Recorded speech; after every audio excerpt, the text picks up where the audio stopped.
What is good, Nim fam? Welcome back, and in today's video we take a look at my team selection for Game Week 1. It is almost here, let's get into this. Johnston has made it into my team as my set and forget goalkeeper. Pickford is in consideration here, and I had Pickford for a hot minute last season, and to be honest he did well for me for a few weeks, but also there was a good few weeks around those game weeks where he did absolutely nothing for me, so I'm not sure if I can go back there again. Now I really do like Pickford's fixtures and I can see why people are going for him, but I also really like Johnston as a goalkeeper, so weighing these two up is a little difficult at the moment. I'm kind of settled on Johnston, but I don't hate the Pickford pick, so to speak. This is a 4-4-2 setup, and so I've gone with Stones and Estupiñán, who have not left my team since my first draft. Now, deciding to be brave enough to go against Gabriel and go with SALAH here is getting tougher the closer we get to the deadline. There are so many people with Gabriel in their teams that I'm a little worried. Now, I did do a post comparing the two.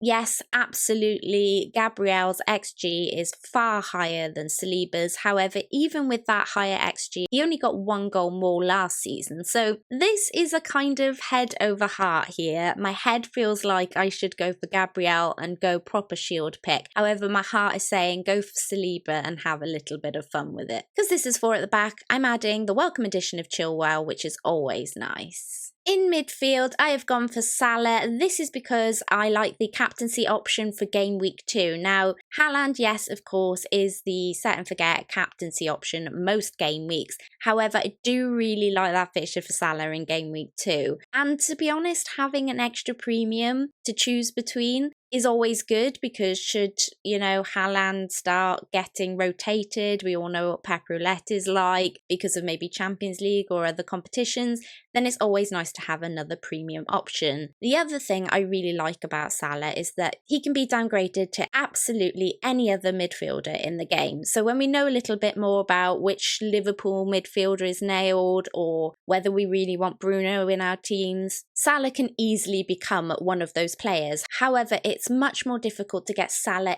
into our teams than it is to start the season with him. So I really like the idea of starting the season with him, and that's why he's made it into most of my recent drafts. Saka, of course, speaks for himself. Rashford over Bruno at the moment. I hate choosing between the two. It's not a nice feeling, but I think Rashford will be the higher owned pick just to start the season with, so I'm covering him there. And with him being that little bit more expensive, it should be easier to downgrade to Bruno should he become the better option. Eze is my 6.5 midfielder pick. This is more of a gut feeling than anything else. I know there will be lots going with Mitoma or Mbeumo if he's, fit and ready to go. But for me, I really like Eze. He looked really good in pre-season. So this is one of those differential style picks, I guess, based on pre-season. It'd be nice to start the season with him, I think.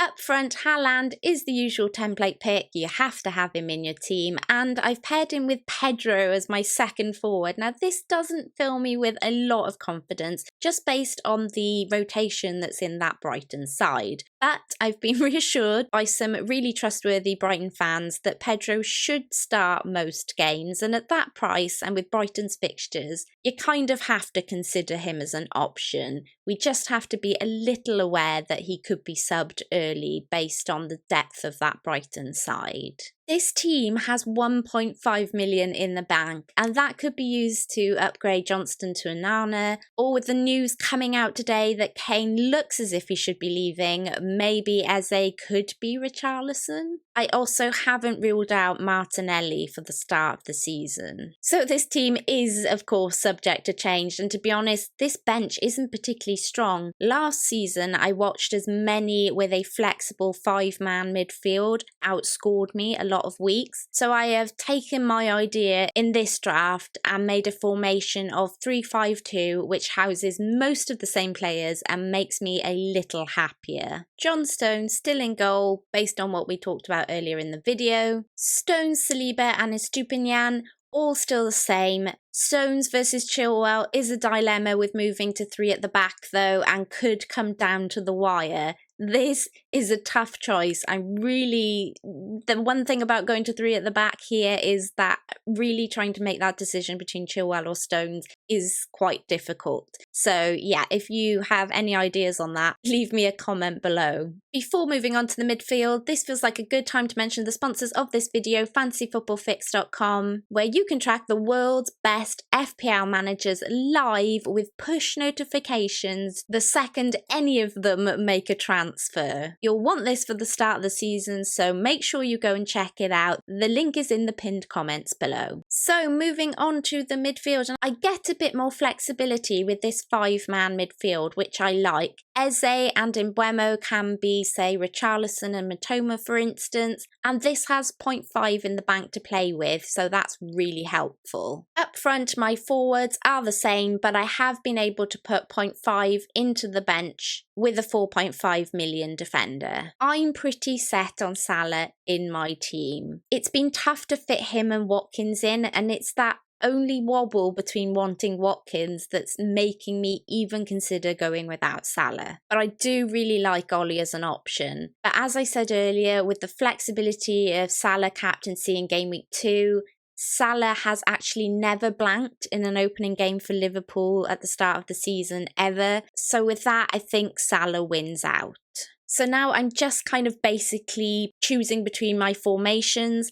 I'm sorry that this is not as nailed as I would like it to be, but I feel like there'll be a lot of people in the same situation as me, and it wouldn't be right as a content creator to come on here and give you my kind of nailed team if that wasn't going to be the case. I'm pretty sure I am leaning towards this particular formation just because it gives me more flexibility. So we just need a little more news in the next day or two to make sure, for instance, that Mbeumo is fit. And so the last things for me to decide overnight tonight is really Stones versus Chilwell and which of my 6 to 7 million midfielder that I want.